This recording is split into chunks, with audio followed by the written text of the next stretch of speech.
Bonjour et bienvenue dans cette formation sur développer la confiance en soi.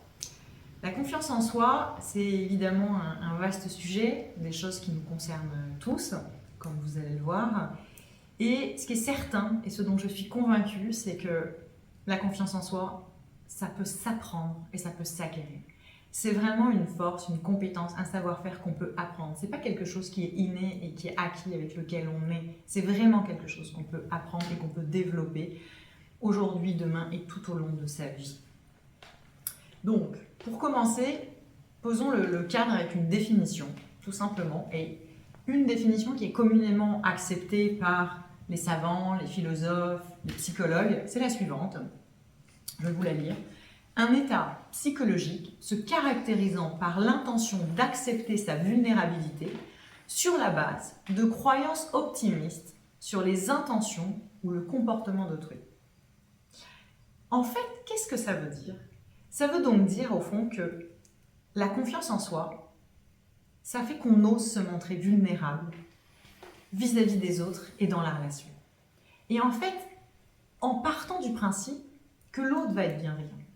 Au fond, avoir confiance en soi, c'est être suffisamment solide intérieurement pour être capable de se montrer vulnérable en étant convaincu que l'autre va faire preuve de bienveillance à notre égard. Et au fond, ça paraît simple quand on le dit et finalement c'est aussi tellement compliqué.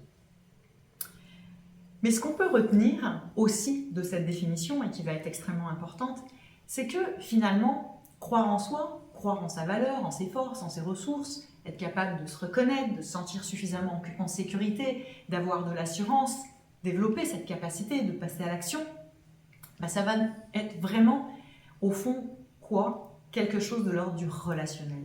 La confiance en soi, c'est quelque chose qui est relationnel. C'est quelque chose qui se joue entre vous et l'autre. C'est pas un truc qu'on vit tout seul dans son coin.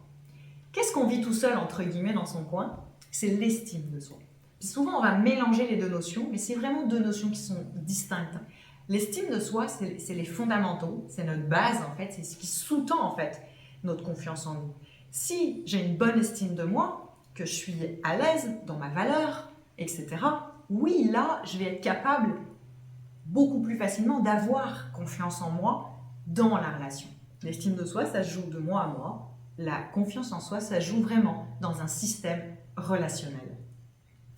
Et au fond, vraiment, ce qui veut dire que quand on veut travailler sa confiance en soi, on va travailler comment on peut s'amener dans la relation, mais essentiellement, on va aussi aller travailler ce qui se joue dans notre estime de nous, de manière à pouvoir la développer, parce que si elle est trop faible, forcément, ça va être difficile d'oser agir. Alors, à quoi ça sert la confiance en soi? Ou quand est-ce que ça sert?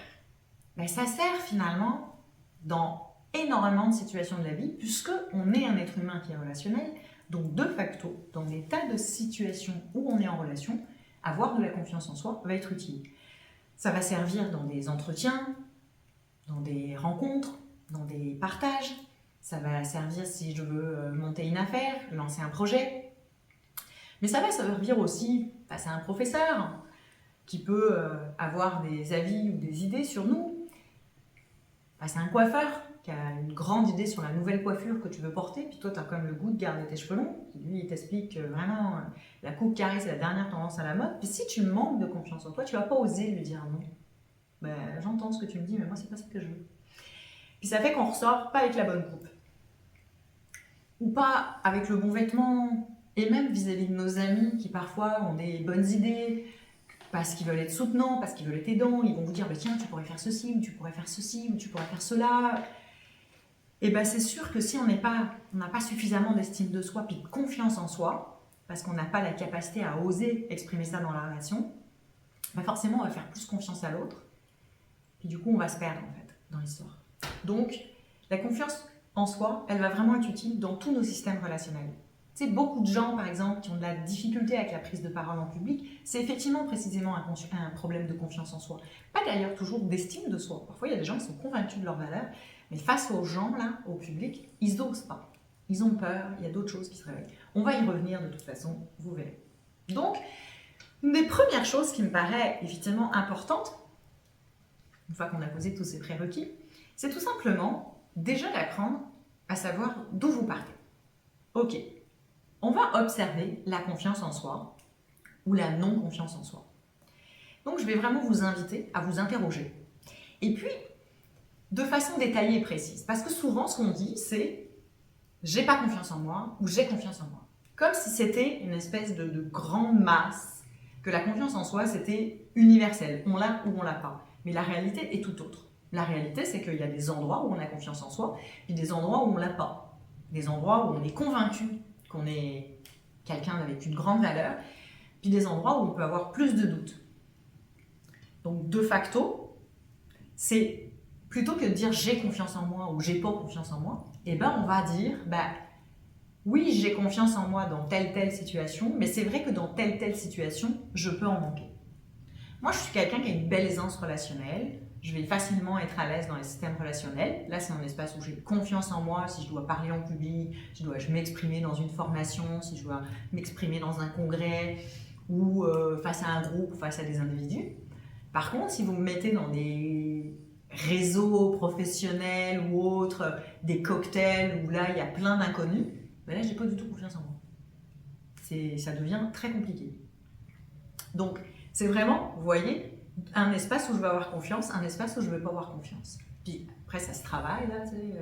D'abord, on consolide les espaces où on va bien. C'est toujours une bonne manière. Puis, on va aller travailler avec plein de techniques, les endroits où c'est plus difficile. Donc, c'est ça l'exercice que je vous propose de faire. Prenez votre PDF de cours, puis vraiment notez c'est quoi les moments, les situations, les choses dans lesquelles vous avez confiance en vous. Je vous ai donné là un exemple personnel, mais ça peut être aussi des choses très pragmatiques. Tiens, j'ai confiance en moi quand je cuisine, ou j'ai confiance en moi quand je fais telle et telle action au travail, etc. Notez vraiment toutes les situations où vous vous sentez à l'aise. Il est possible que là, que vous fassiez pause là maintenant dans la vidéo, ou que vous choisissiez de faire l'exercice juste après la vidéo, il est possible que vous n'ayez pas toutes les réponses tout de suite parce que vous vous êtes jamais tellement interrogé là-dessus. N'hésitez pas à observer ça au fil du temps. Regardez votre vie pendant les prochains jours, puis voyez là où vous vous dites, tiens là finalement c'est vrai que je me sens en confiance, puis là je me sens pas du tout en confiance. Et puis vous revenez sur votre PDF, puis vous complétez et vous annotez. Une fois que c'est fait, prenez un moment cette fois-ci pour noter les moments et les situations où effectivement vous manquez de confiance en vous. Même chose, pas dans le jugement que c'est bien ou que c'est mal, juste dans l'observation que c'est ça qui se passe. Tiens, là je vois que oui, je vais manquer de confiance. Je vois que je vais être pas à l'aise, insécure, etc., etc.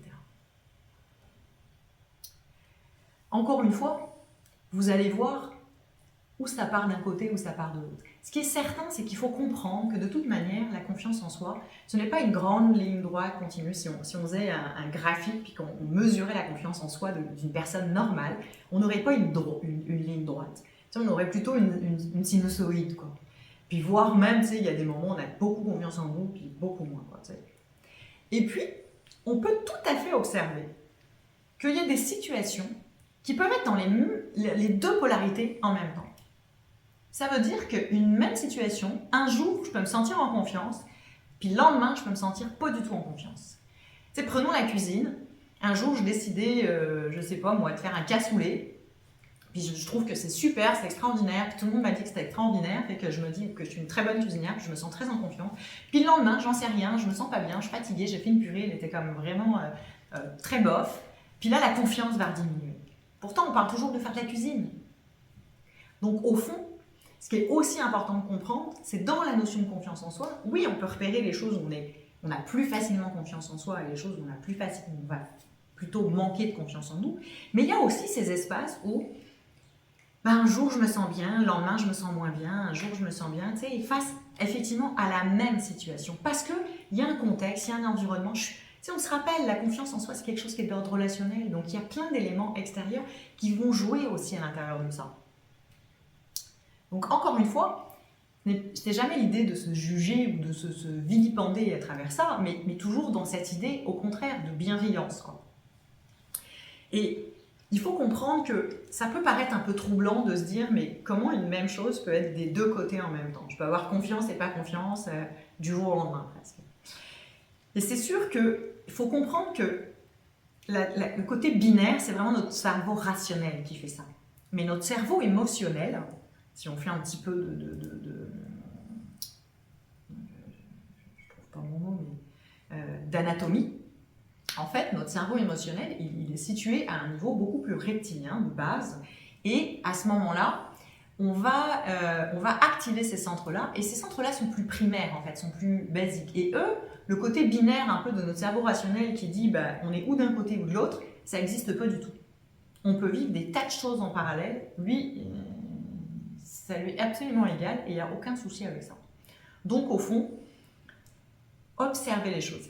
Encore une fois, si vous avez du mal à vous vraiment avoir vos zones de confiance et vos zones où vous avez moins confiance, avoir vos forces et vos écueils, vos difficultés, je vais vous inviter aussi, pourquoi pas, à interroger votre entourage. Des proches, des gens vous disent, où est-ce que tu me trouves, tu sais, comme en confiance, ou est-ce que tu as parfois l'impression que je manque de confiance? Toujours intéressant d'aller chercher le feedback des autres parce qu'il y a ce qu'on peut observer, ce qu'on peut voir par soi-même, mais parfois les autres ont la capacité à voir des choses chez nous que nous, on ne voit pas ou on ne perçoit pas, ou parfois on les perçoit, mais on ne veut pas les nommer parce qu'on a comme l'impression que c'est pas génial en fait. Donc du coup, on aurait comme le goût de passer à côté. Mais quand l'autre nous le ramène, encore une fois avec bienveillance, ça va nous aider à en prendre conscience. Donc évidemment, faites ça avec des gens avec lesquels vous vous sentez en confiance pour le coup. Mais c'est assez intéressant. Les enfants, si vous avez des enfants, sont en général excellents à cet exercice parce qu'ils ils ont beaucoup moins de filtres que les adultes. Puis finalement, ils vous connaissent bien et ils vont facilement voir tout ça. Mais ça peut être aussi des collègues, des relations, etc. Vous voyez avec qui vous êtes prêt à partager tout ça. Évidemment, quand on fait ces exercices-là, il faut vraiment sortir des jugements. On est là pour observer. Encore une fois, je le redis, il n'y a pas de bien ou de mal, de positif ou de négatif. Il y a juste ce qui est, tout simplement, et qui fait partie de qui on est. Et donc, ce qui est certain, par exemple, aussi, c'est que il y a une chose, par exemple, qui nous met toujours en manque de confiance, c'est la nouveauté. Et ça, c'est un truc assez amusant parce que dès qu'on va vivre des nouveautés, on va un peu manquer de confiance, on va se sentir un peu insécure. Puis il y a plein de gens qui te disent, mais aie confiance en toi.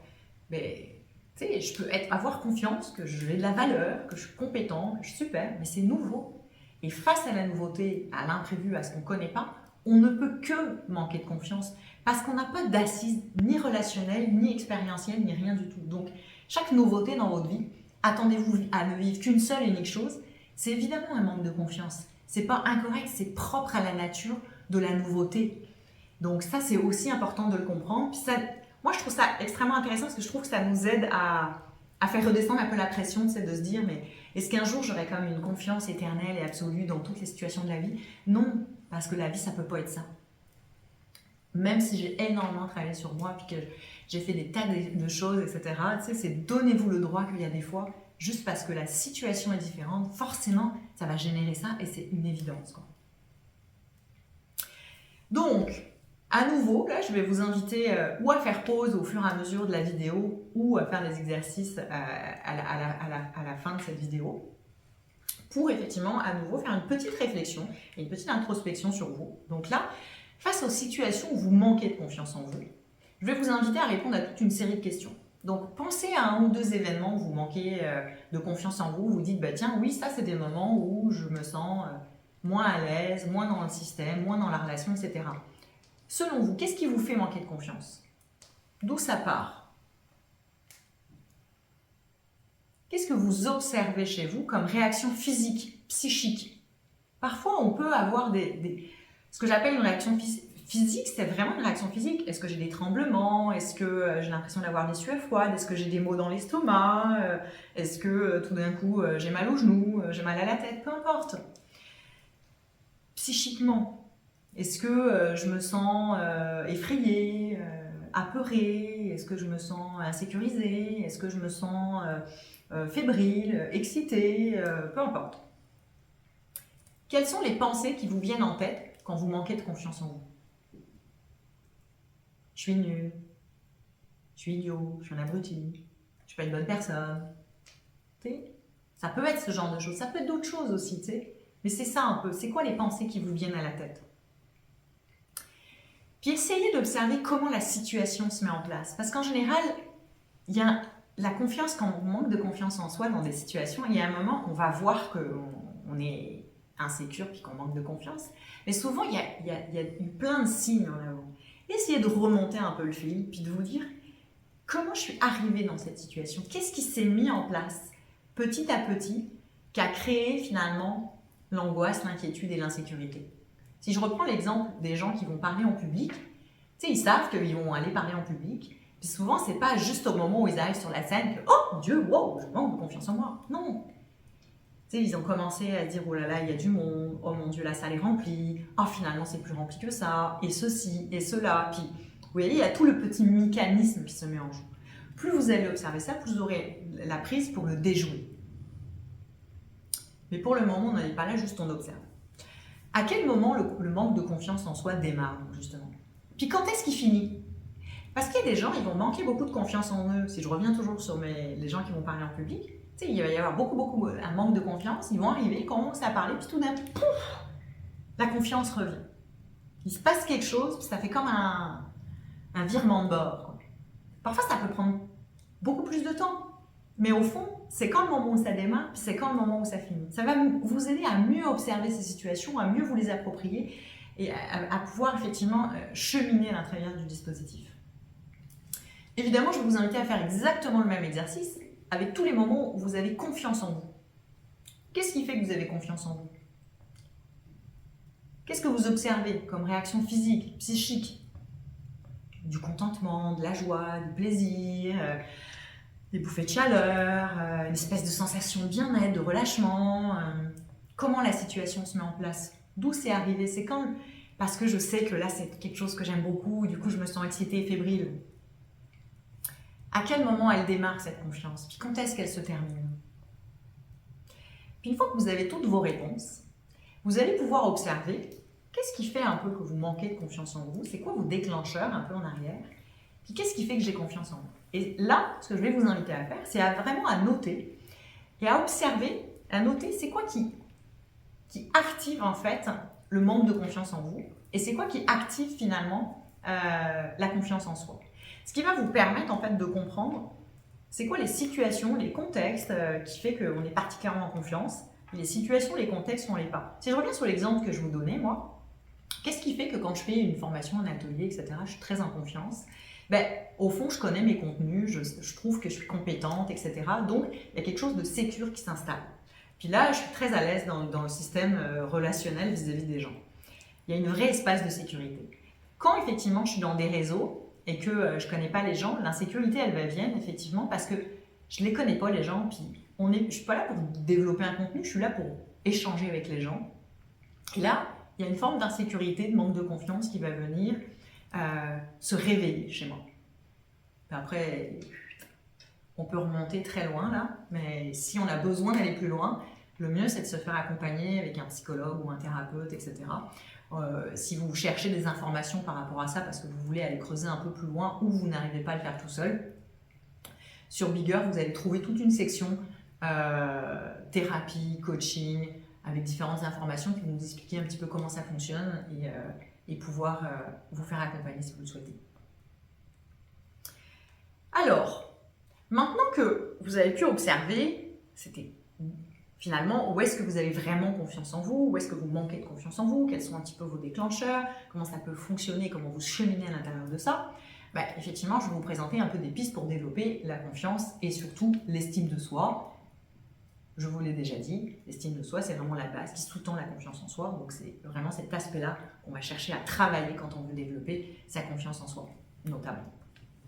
Alors, une première chose qui va être intéressante d'observer, c'est nos mécanismes de défense. Parce qu'effectivement, quand on manque de confiance, quand on manque d'estime de soi, c'est des moments où on va être dans des peurs, dans des insécurités, dans différentes choses. Et qu'est-ce qu'on va faire dans ces moments-là? En général, on va se défendre.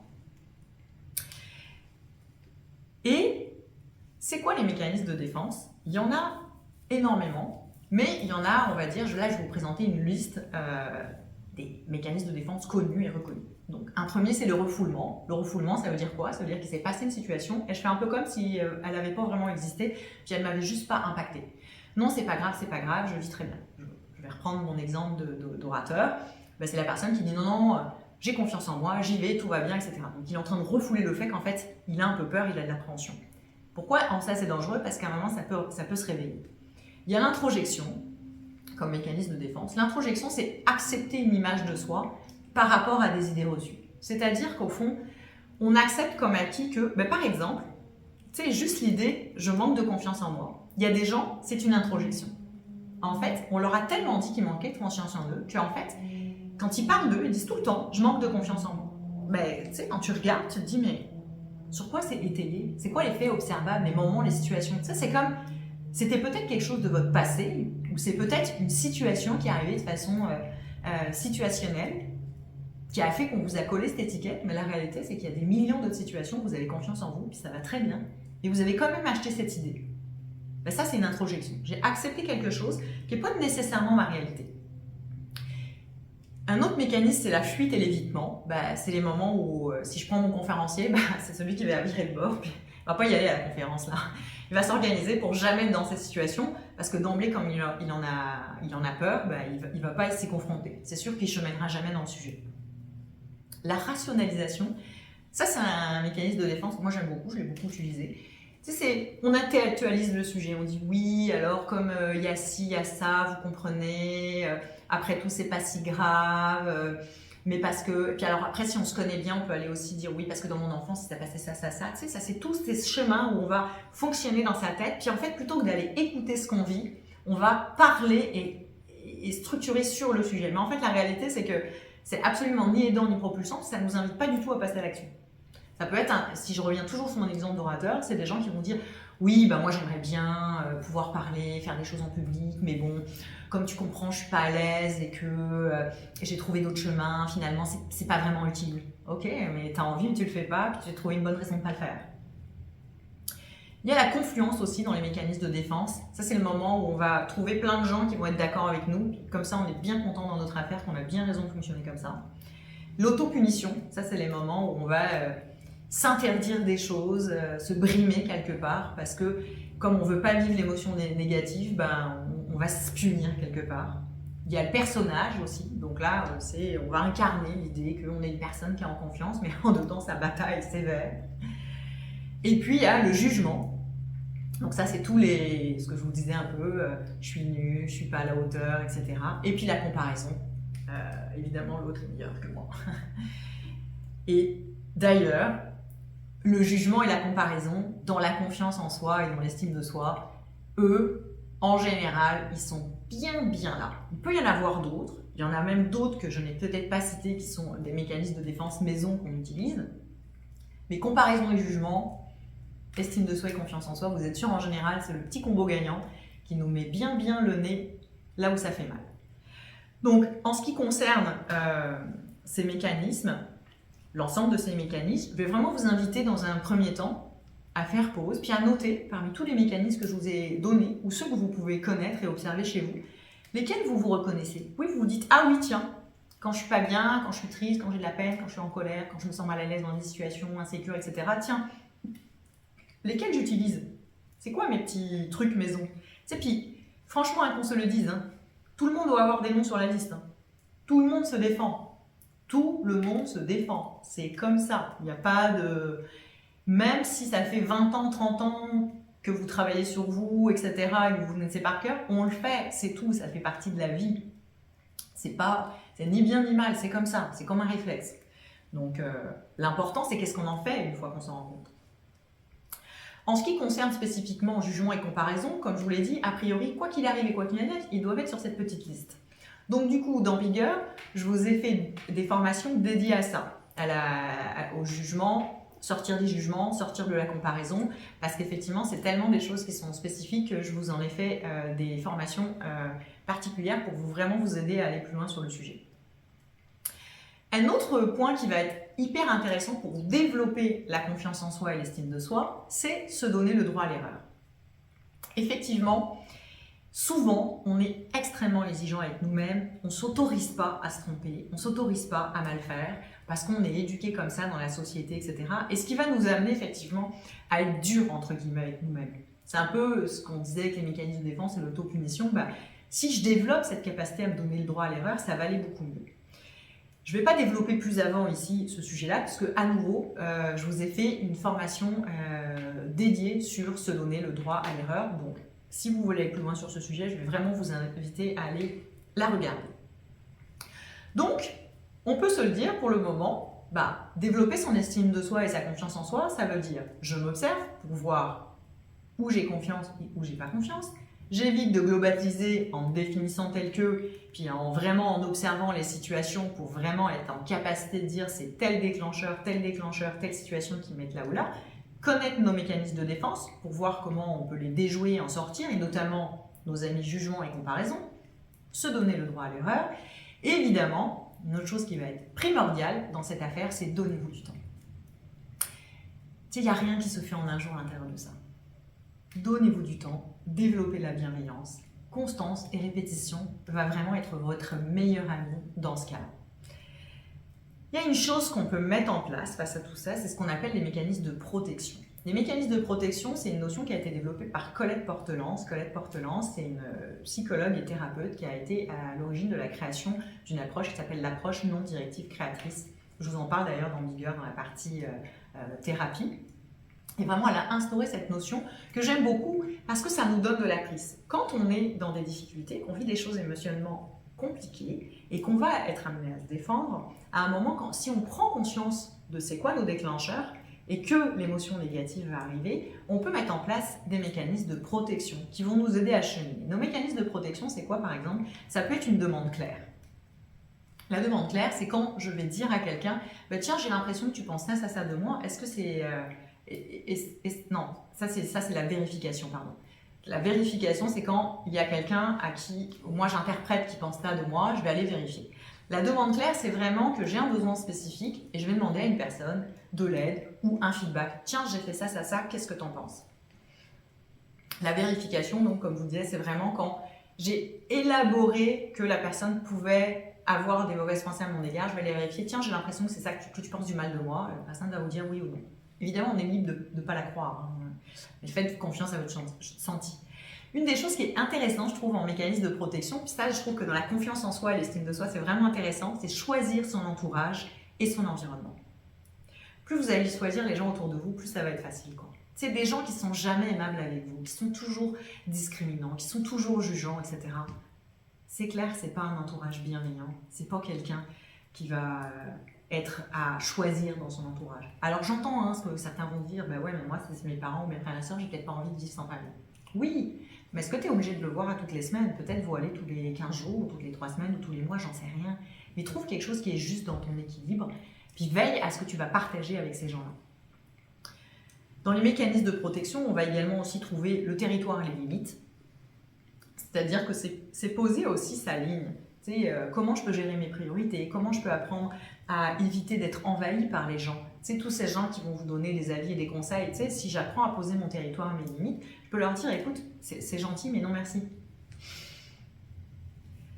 Les nouvelles expériences de vie, donc ça, on le disait, ça challenge un peu dans la confiance en soi, parce que plus on connaît quelque chose, plus on est en confiance, plus on a envie de le répéter, mais néanmoins, un moyen de grandir, c'est de choisir de nouvelles expériences de vie. S'il y a quelque chose qui est toujours éternellement insatisfait, je peux aller aussi mettre en place d'autres choses qui vont être plus satisfaisantes dans ma vie. Si je suis pas bien dans mon travail éternellement, je peux travailler sur moi, mais si à un moment je me rends compte que c'est sans issue, je peux aussi choisir de changer d'entreprise. C'est ça une nouvelle expérience de vie aussi. Et puis l'autre mécanisme de protection, c'est transformer les attentes en objectifs. Et ça c'est vraiment intéressant, parce que si je reviens sur la confiance en soi, combien de gens vous disent « ouais, je sais, je manque de confiance en moi, ouais, j'essaie de travailler, mais bon. » J'ai même regardé d'ailleurs une vidéo sur Bigger, c'était bien quoi. Mais j'ai fait aucun des exercices, j'ai fait aucune des réflexions, je me suis accompagnée par personne. Peu importe ce que vous choisissez, mais si derrière vous ne mettez pas en place des objectifs en vous disant tiens, je vais passer à l'action, je vais faire ci, je vais faire ça, je vais faire mes exercices, je vais m'observer, je vais regarder les choses, c'est certain, vous savez, ça ne changera rien. Donc ça, c'est vraiment un moyen de se protéger pour cheminer face à nos écueils et nos difficultés. Donc, maintenant, pour quand même encore vous permettre d'aller plus loin au regard de tout ce que je vous ai dit, je vais vous proposer quelques exercices que je trouve intéressants pour développer effectivement la confiance en soi et l'estime de soi. Donc, un des premiers exercices que je vous propose, tous les exercices, vous les retrouverez dans le PDF, bien évidemment, expliqués, détaillés. Vous pourrez noter vos réponses, etc. Donc, pas nécessairement la peine de prendre des notes. Donc, le premier exercice, c'est un exercice que je trouve extrêmement intéressant pour développer la confiance en soi. C'est que la confiance en soi, ça part effectivement de nos mentalisations, nos forces, etc. Mais ça part aussi de notre physique, en fait. Et donc, ce premier exercice, il est plus sur l'aspect physique. C'est vraiment un exercice de se regarder dans le miroir, tous les matins, dans la salle de bain, ou dans votre chambre, où vous voulez. Puis vraiment, de vous poser tranquillement, sereinement. Puis là, effectivement, de vous observer. Et voyez comment vous vous trouvez. Tu sais, si c'est extrêmement difficile, parce que je sais qu'il y a des gens, juste se regarder dans le miroir, c'est difficile, mais si déjà vous arrivez à faire ça, c'est déjà un premier pas dans le travail sur la confiance en soi. Quand vous vous sentirez plus à l'aise avec votre image, vous pourrez commencer à vous observer un peu plus longuement, puis peut-être effectivement à commencer à vous dire, bah tiens, qu'est-ce qui me plaît chez moi? Le principe de l'exercice, c'est qu'est-ce qui me plaît chez moi. C'est pas qu'est-ce qui me plaît pas, qu'est-ce qui me dérange, whatever. Ça fait pas partie de l'exercice. Qu'est-ce qui me plaît chez moi? Mes yeux, mon nez, ma bouche, mon sourire, mes pieds, mes genoux, mes cuisses, mon ventre, peu importe, mes cheveux.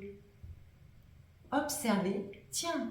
Puis quand on le fait à tous les jours, ce que je trouve intéressant dans cet exercice, c'est que un jour c'est les genoux, le lendemain c'est les yeux, le surlendemain c'est les mains. Puis peut-être que 4 fois de suite ça va être mon sourire. Moi j'adore mon sourire. Donc c'est vraiment observer en détail, affiner, tu sais, puis prenez le temps vraiment de noter les choses pour voir comment ça évolue. Tiens, j'ai démarré là, j'arrivais juste à me regarder 2 minutes dans le miroir. Maintenant, j'arrive à rester 5 minutes. Tiens, j'arrive à observer de plus en plus de choses que j'ai appris à aimer parce que c'est parce qu'on se porte ce regard bienveillant sur soi que petit à petit, on est capable d'apprendre à s'aimer davantage. Donc, c'est vraiment un exercice à faire régulièrement, juste pour se faire du bien. Puis, si vous avez envie aussi de vous dire, tiens, j'aime que je sois de bonne humeur, j'aime que je sois en confiance, j'aime ceci, c'est correct aussi. Mais vraiment, prenez un moment pour vous observer. L'idée, c'est aucun jugement, aucune critique, juste une observation de ce que j'aime, quoi. Puis notez-le vraiment.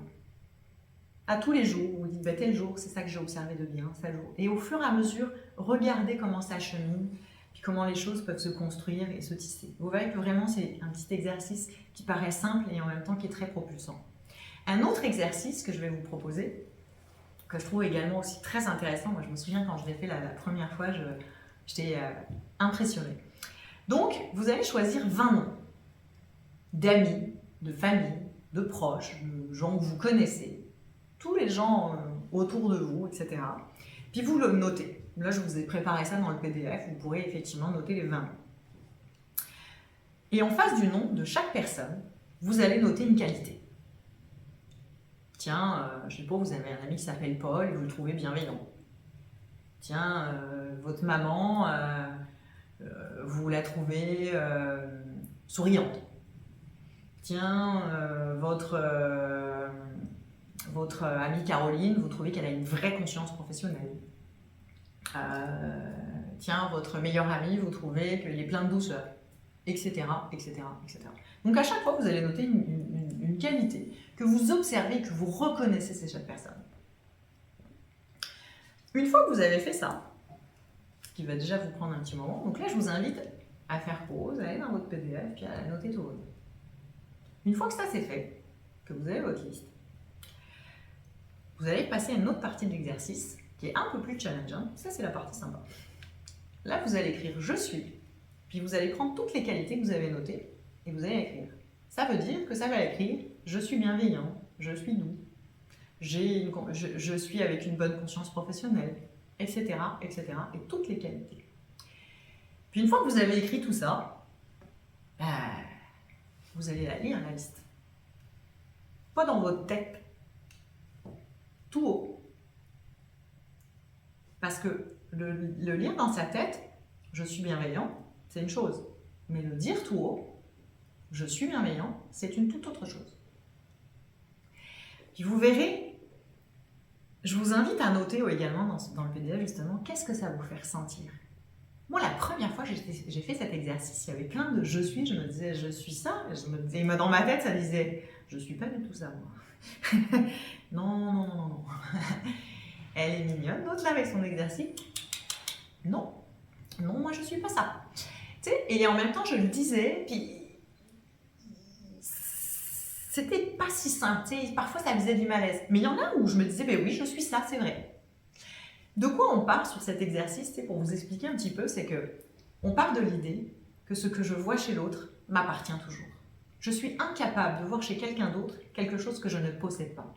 Peut-être que chez l'autre c'est très gros, puis chez moi c'est moyen ou petit. Mais si je le vois chez l'autre, c'est que ça existe chez moi, c'est juste une évidence. C'est la réciproque est vrai pour les défauts, les non. Mais là, on s'occupe de nos forces.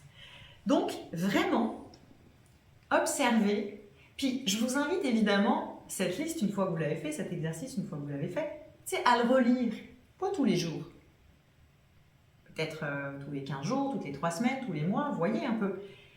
Puis, observez comment ça chemine dans la liste. Est-ce qu'il y a des choses où finalement, petit à petit, j'ai appris à être plus en confiance, plus à l'aise, où les je suis, je les ai plus intégrés, je me les ai plus appropriés. Mais soyez certains que tous les je suis que vous avez écrits sur votre liste vous appartiennent. Le troisième exercice que je vais vous proposer ici, et qui sera le dernier exercice, c'est un petit conte qui existe.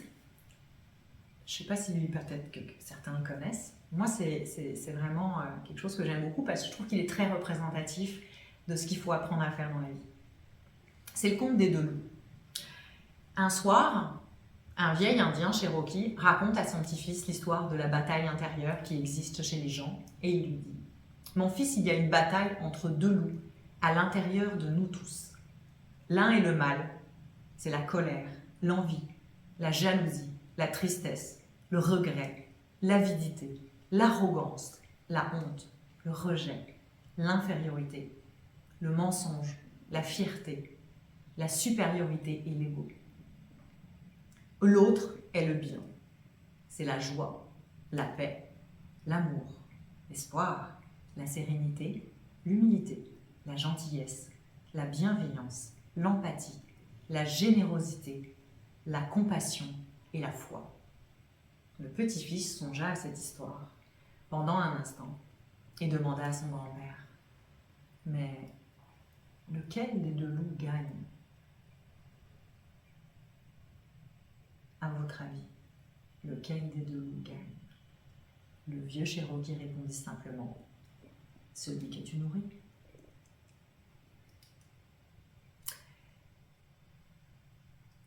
Puis vraiment, je vais vous inviter à vous poser, puis à vous dire quel est le loup que vous nourrissez, vous.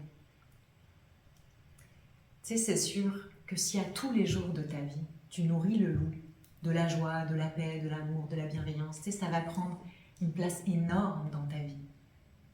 Mais si tu nourris l'autre, puis que tu passes ta vie à être dans la critique, dans le mensonge, dans l'infériorité, dans le jugement, dans la comparaison, ben forcément, ça va prendre toute ta place dans ta vie.